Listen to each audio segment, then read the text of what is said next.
Hello, I am Ron Edwards with ChineseEconomicHistory.com, and we are here today at the World Economic History Congress being held at Kyoto, Japan, and being the first time that the World Economic History Congress has come to this side of the world over in the Far East.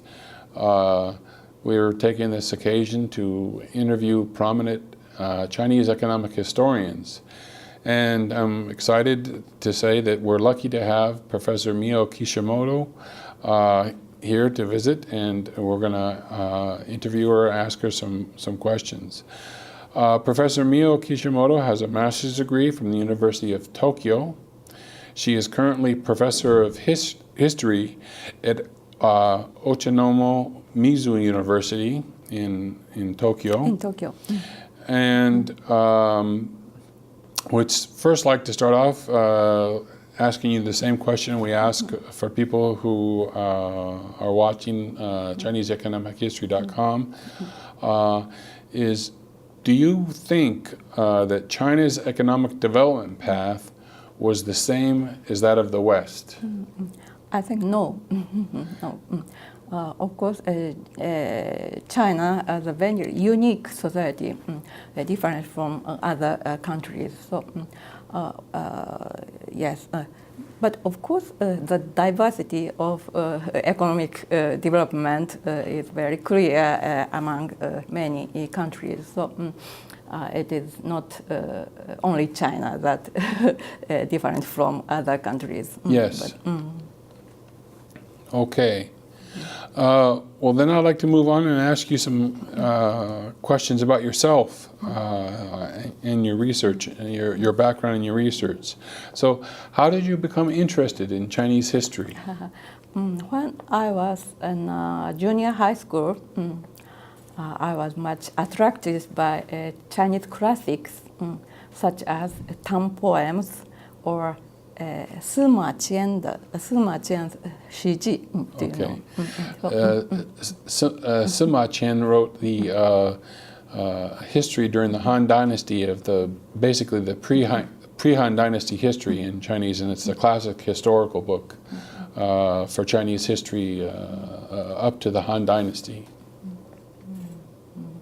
I thought these Chinese classics were very passionate and exciting, more exciting than Japanese classics. So I was much interested in Chinese classics. And after that, in high school, there are classes of Chinese classics in Japanese high school. At that time, I thought I'm good at Chinese classics, so I wanted to study about China. That is one reason, and other reason is Cultural Revolution, Chinese Cultural Revolution. Yes. The Cultural Revolution began in 1966. That time I was in the second degree of junior high school, and I knew through the news that the boys and girls of the Red Guard, okay? The Red Guards, yes. Yeah, played a very important role in the Cultural Revolution, and their generation is almost the same as me. At that time I was junior high school, so I was very interested, somewhat fearful, but at the same time interested in Chinese society, and the Cultural Revolution let me think about, for example, what is revolution, what is social order, that kind of very important problems. I see. I've read that at least a couple political scientists of China said that Mao particularly tried to mobilize the young groups into the Red Guards precisely because he was afraid that the older generation, who remembered the Great Leap Forward and some of the other problems, would not support him so much. So he actually consciously used the younger generation to have a revolution of sorts. That's quite interesting and quite strategic. So, what kind of methodology or theory were you interested in initially studying Chinese economic history? Yes, at that time, Marxist historian has much power in Japanese academism, but I was not so interested in Marxist methodology, and I was interested in, for example, Chayanov,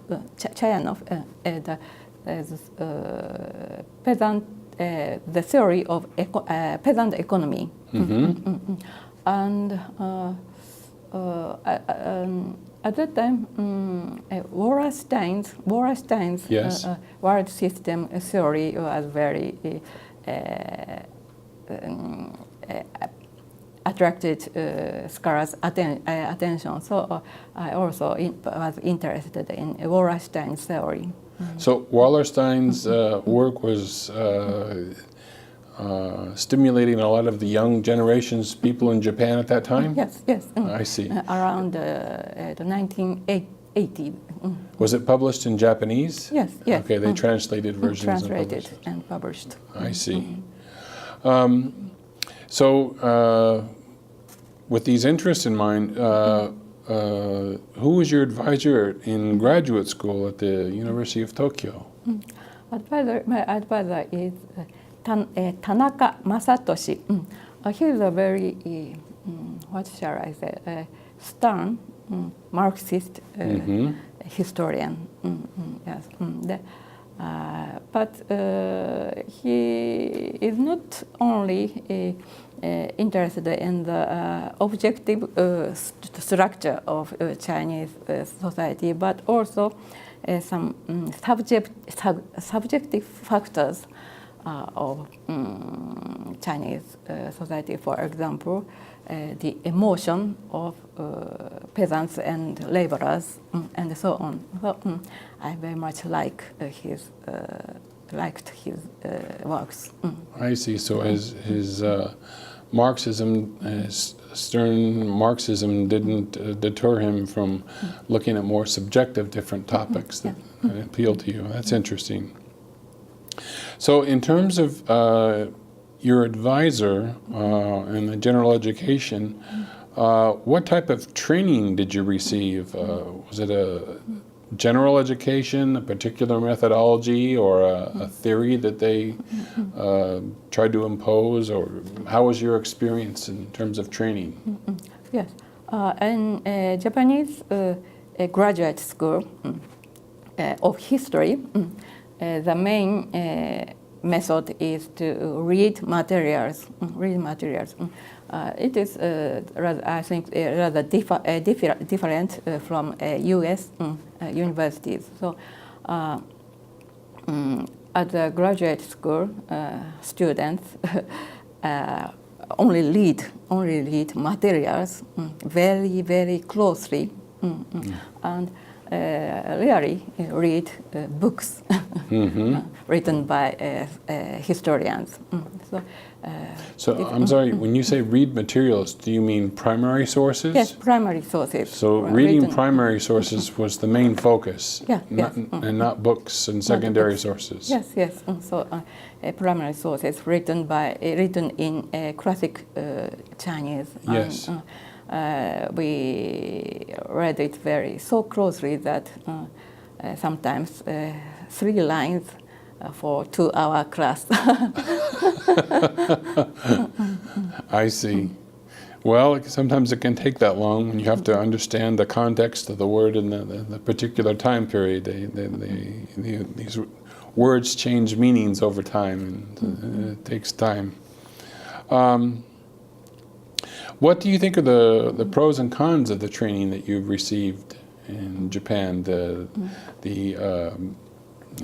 good things and the bad things of the training that you had in Japan. Yes. Bad things is that it's difficult for Japanese students to develop ability to make a very big macro theory. And merit. Good thing is that they had a solid ability to read primarily what shall I say, materials, and they have some feeling, direct feeling to the Chinese society. Do you understand my meaning? Yes. That they can feel what Chinese people and Ming times think, and so on. That is, I think, is a very good, the good part point of the Japanese education. So from the primary sources, they had a very strong sense of Chinese society during the Ming and Qing period. Yes. And that helped to direct studies in Japan. Yes. The sense of history that. I see.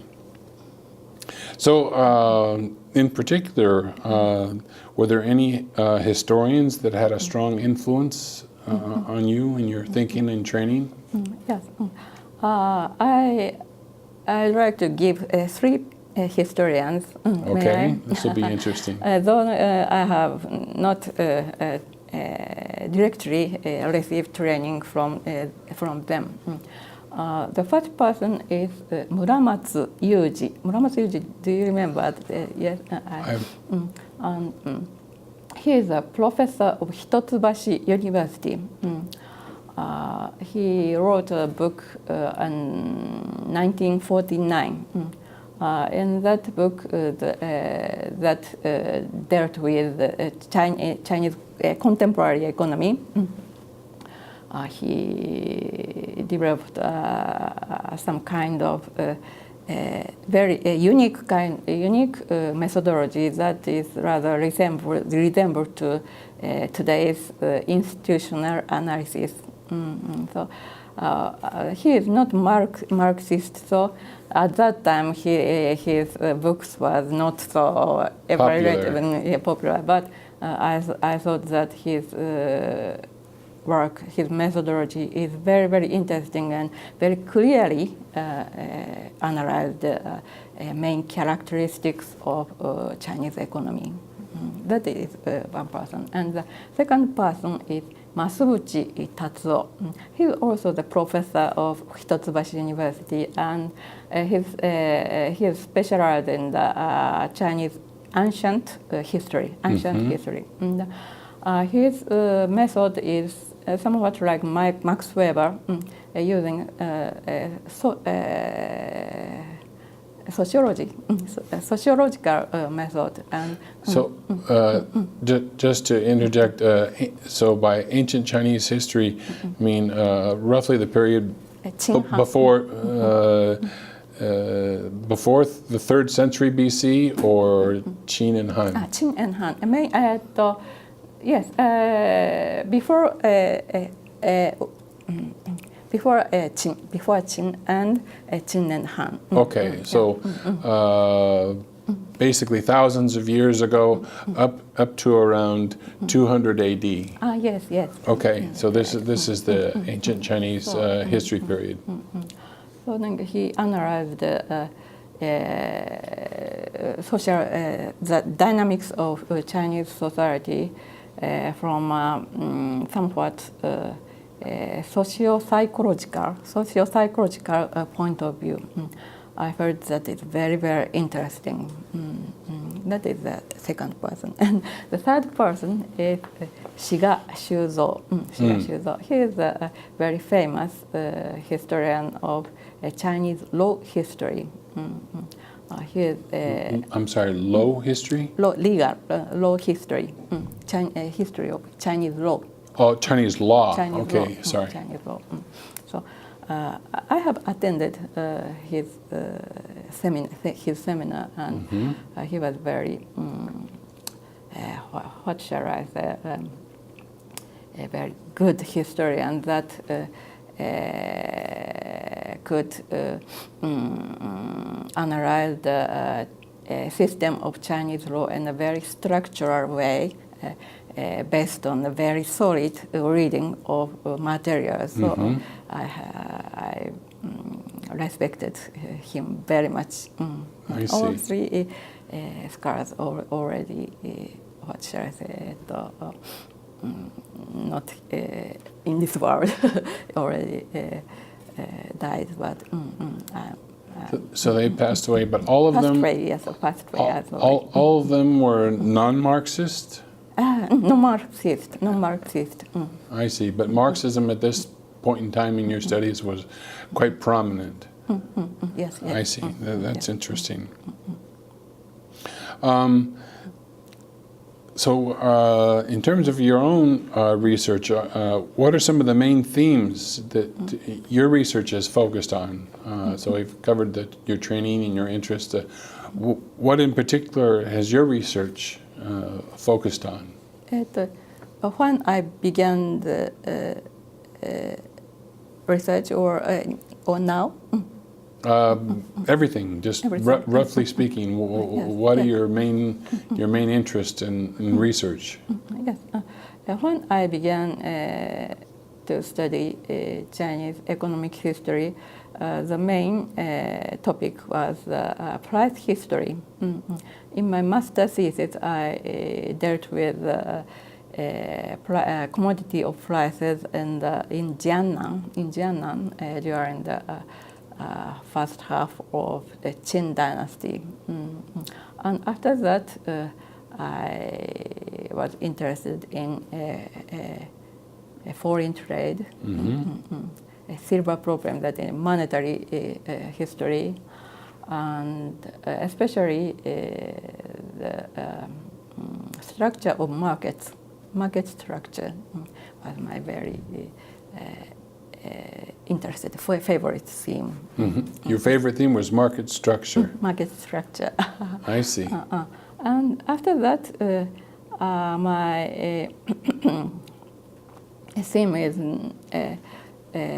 not only economic history, but also social history or law history, or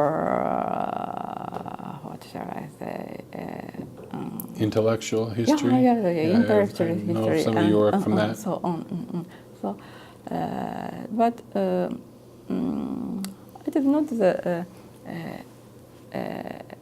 separated from economic history. For example, the economic trends in the late Ming period is very much related with the social situation of that time. So I was gradually extended my field of study. I see.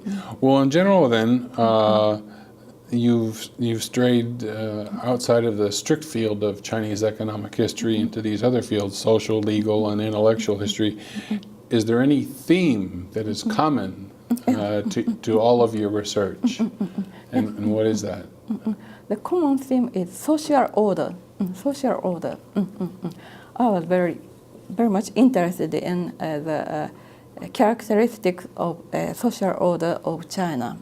I felt that the social order of China and Japan is not the same, very different. So China was a very free and competitive society from ancient times, isn't it? So ancient times being up to the Han Dynasty, China was kind of relatively competitive and free. And what was Japan like? And you said it was different than Japan. Different. How was it? How was Japan, and how was it different from China? Of course, there is different with period in Japanese history. But for example, the Tokugawa period, there is a rather strict structure of social status. Yes. And the control of economic activity was rather strong. So, but Japanese society was rather stable.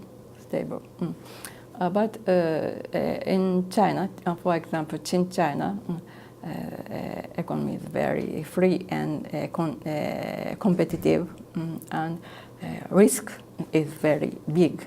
Mm-hmm. Risk is very big. So Chinese people developed many measures to cope with that risk. That is, I think, very interesting. Yeah, I see, and that seems to be linked to your interest in market structure.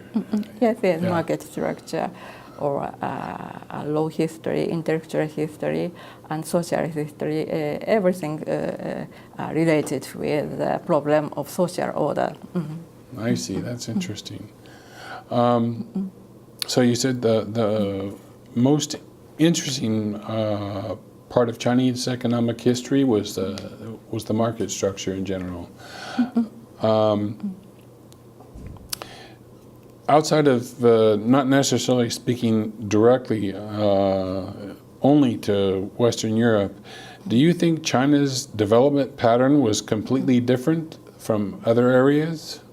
I don't think completely China's development trajectory is completely different from other societies.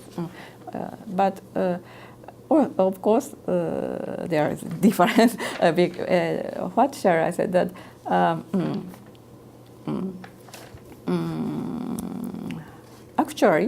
Actually, history is developing in a very complex situation. So every country's developing pattern is, cannot but different. So.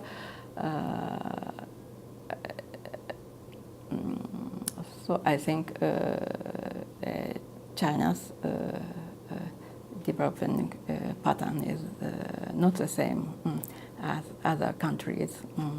I see. So one last question I can't resist to ask, because at least in the United States